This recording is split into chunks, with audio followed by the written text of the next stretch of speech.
এইবারে আমরা চৈতন্য চরিতামৃতের মধ্যখণ্ডে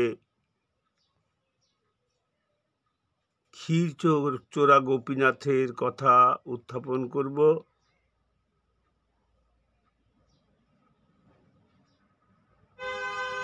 শ্রীকৃষ্ণ চৈতন্য অদ্বৈত সীতা হরি গুরু বৈষ্ণব ভাগবত গীতা। কৃষ্ণের যতেক খেলা সর্বোত্তম নর নীলা, নরবপু তাহার স্বরূপ গৌরবেশ বেণু কর, কহিতে সে নটবর নরনীলায় গোরার হয় অপরূপ। কৃষ্ণেরও যতেক খেলা সোনা সনাতন, যে রূপের এক কোনায় জোড়া গোটায় বিশ্ব ত্রিভুবন। জগতের সকল প্রাণী করে আকর্ষণ, আর গঙ্গা যমুনা যেমন বহিছে এক ধার, তৈছে শ্রী নবদ্বীপ শ্রী বৃন্দাবন নীলা হইছে একাকার।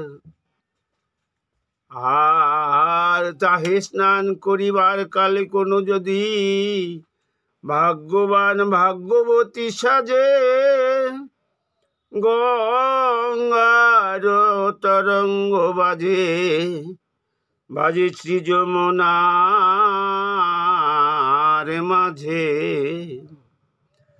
চৈতন্য গণের নবদ্বীপ প্রসার, হেতা প্রবেশিতে আছে সন্মুখে দ্বার। এই দ্বার ছাড়ি যদি কেহ করিতে চায় প্রবেশ, কোটি কল্পর ভ্রমে কব না পায় উদ্দেশ। শ্রীরূপের আশ্রয় যে পারে লইতে, সেই জন পারে মধুর বৃন্দাবনে প্রবেশিতে। জয় গুরু জয় গুরু। শ্রীরূপের আশ্রয় সাধারণ ব্যাপার নয়।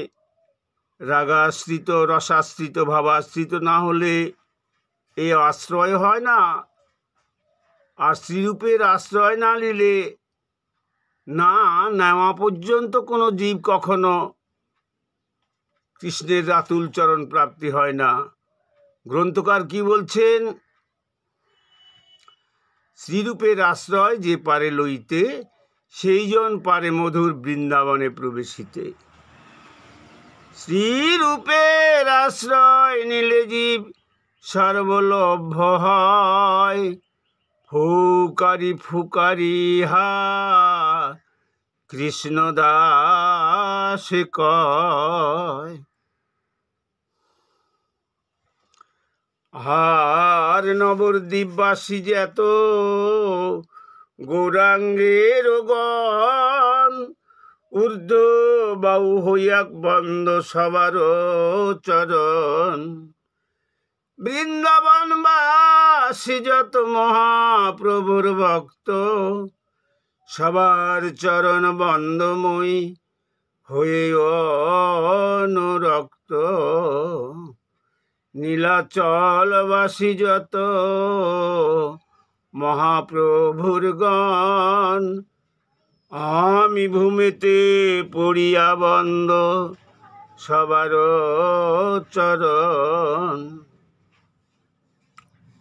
যেই দেশে বসে মহাপ্রভুর গণ, আমি হেট মুন্ড হয়ে বন্ধ সবার চরণ।